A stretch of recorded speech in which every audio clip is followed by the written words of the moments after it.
This is going to be the conclusion of this little series about what a normal period looks like, although we are going to talk about it here and there as I continue talking about hormones. So we start our period around age 12 or 13 is average. However, anywhere between age 10 and 16 is normal.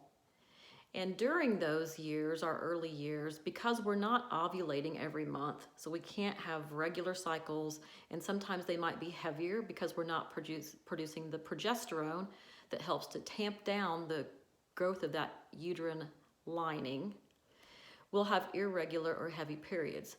Now, a lot of times, moms become pretty concerned because their daughters are having these heavy and irregular periods. So they'll take them to a practitioner, and the first thing they'll do is put them on birth control pills.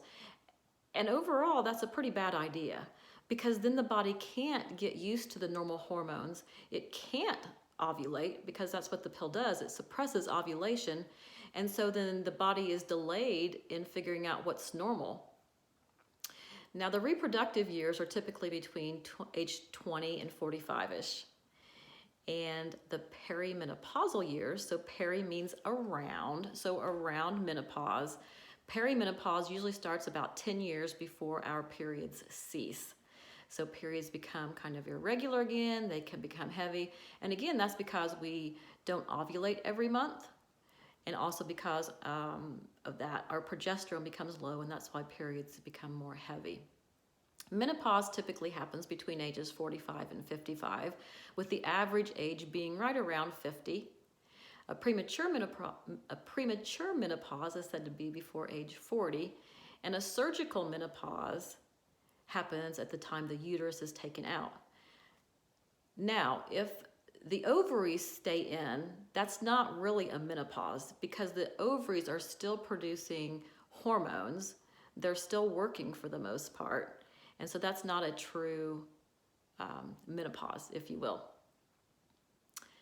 And then I want to tell you how to track your period so that you can better grade yourself. Plus, if you go to a practitioner, that person's going to want to know what your period looks like to help figure out what the problem is.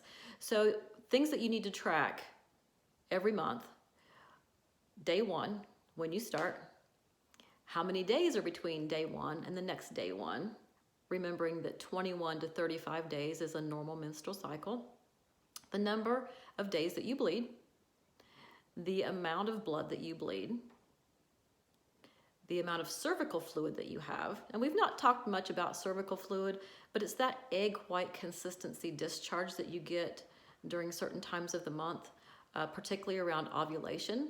But if you have higher estrogen, lower progesterone, you can get it any time during your cycle. And then you also want to track pain.